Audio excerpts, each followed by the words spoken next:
திட்டத்தை தொடங்கி வைத்து முடிவுற்ற திட்டப்பணிகளை திறந்து வைத்து பயனாளிகளுக்கு நலத்திட்ட உதவிகள் வழங்கக்கூடிய இந்த சிறப்பான நிகழ்ச்சிகளை கலந்து கொண்டிருக்கக்கூடிய மாண்புமிகு நகராட்சி நிர்வாகத்துறையினுடைய அமைச்சர் நேரு அவர்களே, தருமபுரி பொறுப்பு அமைச்சர் மாண்புமிகு வேளாண்மை துறை உழவர் நலத்துறை அமைச்சர் MRK பன்னீர்செல்வம் அவர்களே, பல்வேறு மாவட்டங்களிலிருந்து கலந்து கொண்டிருக்கக்கூடிய அமைச்சர் உள்ளிட்ட மக்கள் பிரதிநிதிகளே, நாடாளுமன்ற உறுப்பினர் திரு மணி அவர்களே, திரு செல்வ கணபதி அவர்களே,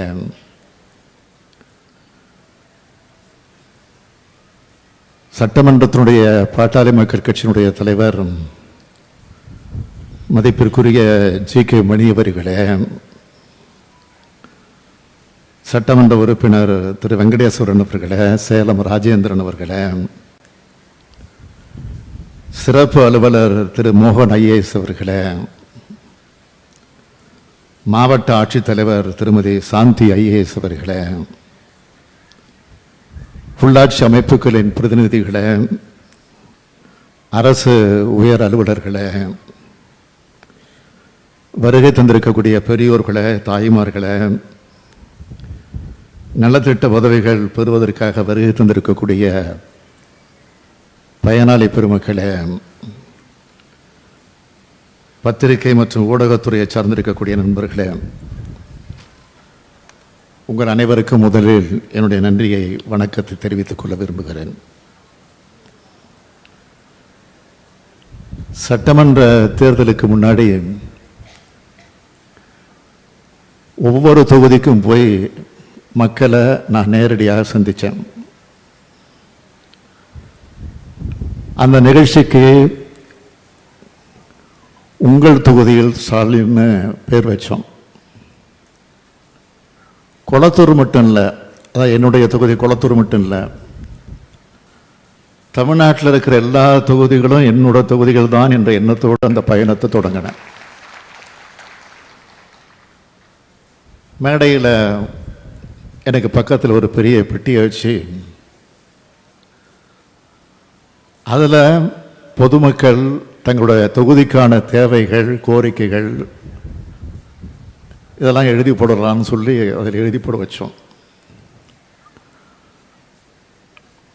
ஆட்சிக்கு வந்த 100 நாட்களுக்குள்ள அதை சாத்தியமாக இருக்கக்கூடிய எல்லா காரியங்களையும் நிறைவேற்றி காட்டுவேன்னு சொன்னேன். உங்கள் முன்னாடி அந்த பெட்டியை பூட்டி திராவிட முன்னேற்ற கழகத்தினுடைய தலைமை நிலையமான அன்னாரி மலையத்தில் பாதுகாப்பாக கொண்டு போய் வச்சோம். உடனே எதிர்கட்சிகள் என்ன பேசுனாங்க, இவங்க ஆட்சிக்கு வரப்போறதில்லை, இந்த பெட்டியும் திறக்க போறதில்ல அப்படின்னு இருமாப்பில் கேலி பண்ணாங்க, கிண்டல் பண்ணாங்க.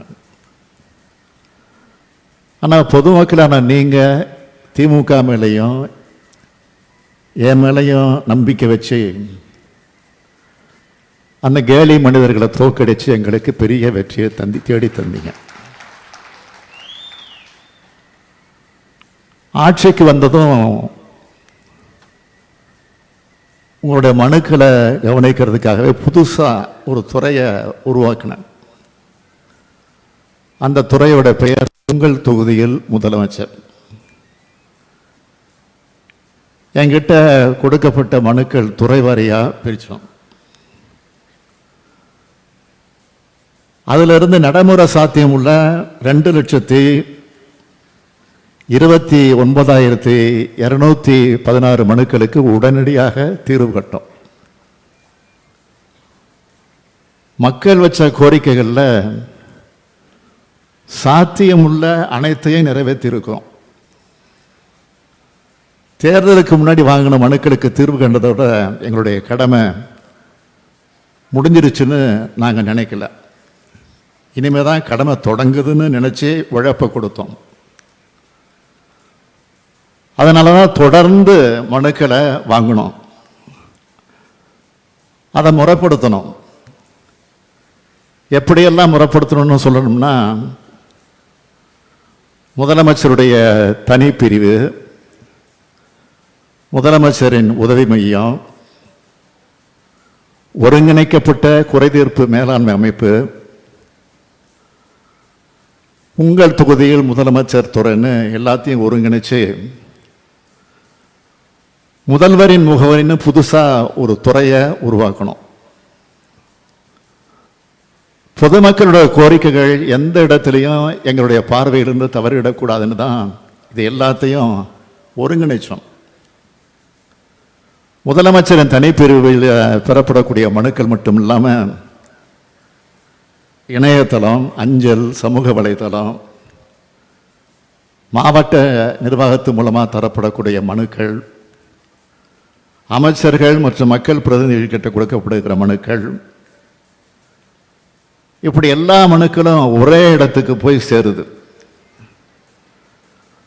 மக்கள் தரப்படும் எல்லா மனுக்களையும் ஒரு குடையின் கீழே கொண்டு வந்தோம்.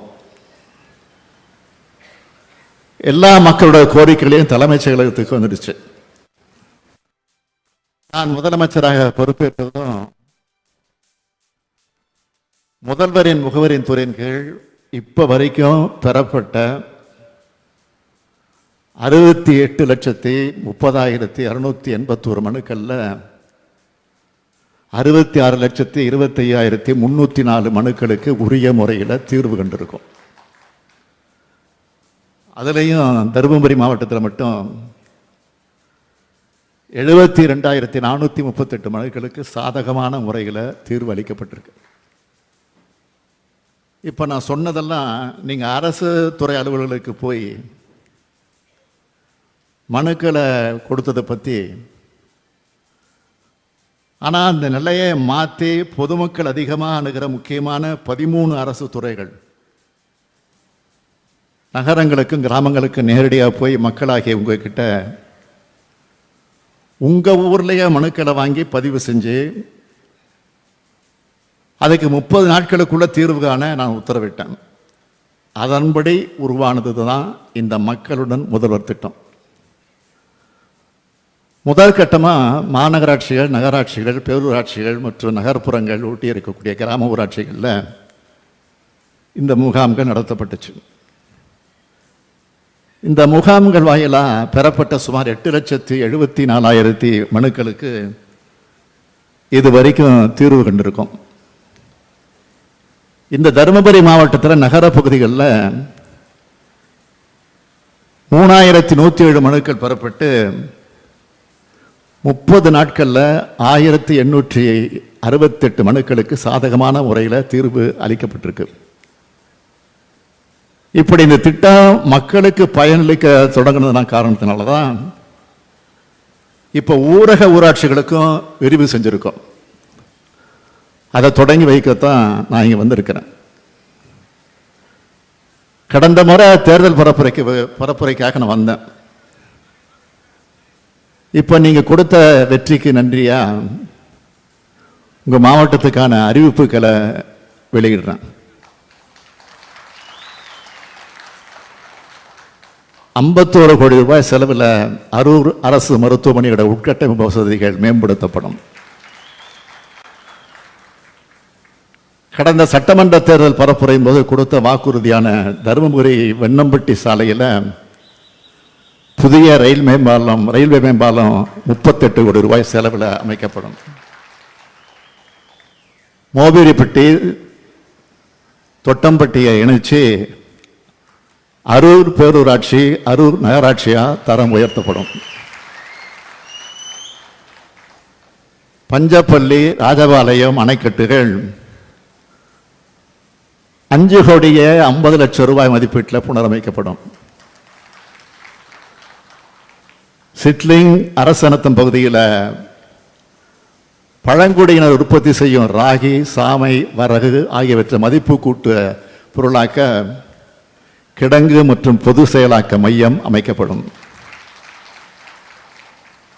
தீர்த்தமலையில் துணை வேளாண்மை விரிவாக்க மையம் அமைக்கப்படும். இப்போ இந்த விழா நடந்துகிட்டு இருக்கக்கூடிய இடத்துல பாளையம்புதூர் அரசு மேல்நிலைப் பள்ளியில் பழுதடைந்த நிலையில் இருக்கிற 4 வகுப்பறைகள் அதன் பழமை மாறாமல் புதுப்பிக்கப்படும். இந்த 7 அறிவிப்புகளோட இன்று காலை எனக்கு வரப்பெற்ற இந்த பகுதி மக்களுடைய கோரிக்கைகளை ஏற்று மொத்தம் 15 அறிவிப்புகள் இன்னும் கொஞ்ச நேரத்தில் வெளியாகிடும். மக்களிடம் செல், மக்களை பற்றி அறிந்து கொள்ளும், மக்களுக்காக செயல்படும். இதுதான் பேரறிஞர் அண்ணா, அதே போல் நம்முடைய முத்தமிழறிஞர் கலைஞரும் எங்களுக்கு சொன்னது. இதுதான் அவங்க எங்களுக்கு போட்டு கொடுத்த பாதை, வழிகாட்டு நெறிமுறை. அந்த அடிப்படையில் தான் ஆட்சி பொறுப்பேற்ற நாள் முதல்ல மக்களுக்கான திட்டங்களை செயல்படுத்திக்கிட்டு இருக்கோம். அதோட பலனை மக்கள் எனக்கு எழுதுகிற கடிதங்கள் மூலமா நேரடியாக அவங்கள சந்தித்து பேசுகிறப்பவும் நான் உணர்றேன். எடுத்துக்காட்டுக்கு 1-2 சொல்லணும்னா, 2 கடிதத்தை பற்றி சொல்லணும்னா, காஞ்சிபுரம் மாவட்டத்தை சார்ந்த பூரணி என்பவர் தன்னுடைய வீட்டு வாசல் முன்னாடி கழிவுநீர் தேங்குறது தொடர்பாக எழுதியிருந்த மனுக்கு மக்கள் முதல்வரில் தீர்வு கண்டோம். அதுக்கு நன்றி தெரிவித்தவங்க எழுதின கடிதத்தில் என்ன சொல்லி அதில் குறிப்பிட்டிருந்தாங்கன்னா, இதய நோயாளியான அவங்களுக்கு தேவையான மருந்துகள் அரசு மருத்துவமனைகளே கிடைச்சிடுறதாகவும், ஆனால் ஒரே ஒரு மாத்திரை மட்டும் வெளியிலே வாங்க வேண்டிய நிலை இருக்கிறதாகவும் சொல்லியிருந்தார். அந்த மாத்திரையோட விலை ஒரு அட்டை 215 ரூபா. ஒரு நாளைக்கு 2 மாத்திரைன்னு ஒரு மாதத்துக்கு 60 மாத்திரை சாப்பிடணும்.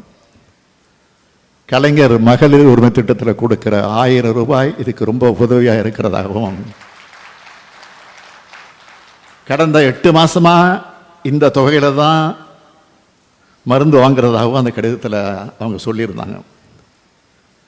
அடுத்து தூத்துக்குடி மாவட்டத்தை சார்ந்த ஜீனி வேதமுத்து என்பவர் எழுதின கடிதத்தில், கடந்த 20 ஆண்டுகளாக செப்பனிடமாக இருந்த கைலாசபுரம் செட்டியூரணி சாலையை சீரமைச்சு கொடுத்ததுக்கு நன்றி சொல்லியிருந்தார். சொன்னதை செய்வோம், செய்வதைத்தான் சொல்வோம்னு தலைவர் கலைஞர் சொன்னார். இந்த திராவிட மாடல் அரசை பொறுத்த வரைக்கும் சொல்லாததையும் செய்வோம், சொல்லாமலும் செய்வோம். பெரிய பெரிய திட்டங்களை மாவட்டத்துக்கு தேவையானதை திட்டமிட்டு செஞ்சுட்டு தரோம். பொதுமக்களோட தனிப்பட்ட கோரிக்கைகளையும் கேட்டு செயல்படுத்தி கொடுக்கிறது மூலமா எல்லோரும் மனநிறைவு அடையும் ஆட்சியா நம்மோட கழக அரசு செயல்பட்டு வருது. பல்வேறு நலத்திட்டங்கள் மூலமா ஒவ்வொரு வீட்டுக்கும் ஏதாவது ஒரு பயன் கிடைச்சி அதில் அவங்க பலனடைஞ்சுக்கிட்டு இருக்காங்க.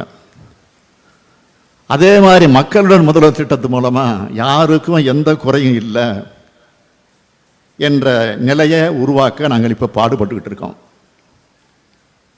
இப்படி மக்களுக்காக செயல்படுறது எதிர்கட்சிகளுக்கு பொறாமையும் எரிச்சலையும் ஏற்படுத்துது. அதனால அவதூறுகள், பொய் பிரச்சாரங்கள் மூலமா இந்த ஆட்சியை கெட்ட பெயர் ஏற்படுத்த நினைக்கிறாங்க. வாக்களிச்சவங்க, வாக்களிக்க மறந்தவங்க என்ற எந்த வேறுபாடும் பார்க்காம எல்லா மக்களுக்குமான அரசா நாம் செயல்பட்டுக்கிட்டு வரோம். ஆனால் இதே பெருந்தன்மையை மற்றவங்க கிட்ட பார்க்க முடியல. தமிழ்நாட்டில் தொடர் தோல்வி, படுதோல்வி அடைஞ்ச பிறகும் அதிலிருந்து ஒன்றிய அரசு இன்னும் பாடம் கற்றுக்கல. தமிழ்நாட்டின் முக்கிய கோரிக்கையாக இருக்கக்கூடிய மெட்ரோ ரயில் போன்ற திட்டங்களுக்கு கூட நிதி ஒதுக்க ஒன்றிய அரசுக்கு மனம் இல்லை, நல்ல குணம் இல்லை, பாடம் கற்றுக்கிறதுக்கு நினைப்பும் இல்லை. தன்னுடைய 10 வருஷ காலத்தில் தமிழ்நாட்டில் எந்த ஒரு பெரிய திட்டமும் செய்யலை. ஒன்றிய அரசு என்பது விருப்பு வெறுப்புகளை கடந்து எல்லா மக்களுக்குமான பொதுவான அரசாக செயல்படணும் என்பதை இனியாவது அவங்க உணர வேண்டும்னு தமிழ்நாட்டு மக்கள் சார்பில் கேட்டுக்கிறேன். திமுகவை பொறுத்த வரைக்கும் நாங்கள் மக்கள் கூட இருக்கோம். மக்களாகி நீங்கள் எங்கள் கூட இருக்கீங்க. இதுதான் எங்களுடைய வெற்றியின் ரகசியம். இதுதான் தமிழ்நாட்டு வளர்ச்சியின் ரகசியம். மக்களுக்கு உண்மையாக இருந்து உண்மையாக வளர்ச்சியை உருவாக்குவோம். இந்தியாவோட முதன்மை மாநிலமாக இருக்கிற தமிழ்நாட்டை உன்னதமான சிறந்த மாநிலமாக உருவாக்கி காட்டுவோம் என்று உறுதி கூறி என் உரையை நிறைவு செய்கிறேன். நன்றி, வணக்கம். நூற்றாண்டுகள் கடந்தும் கொண்டாடப்படும்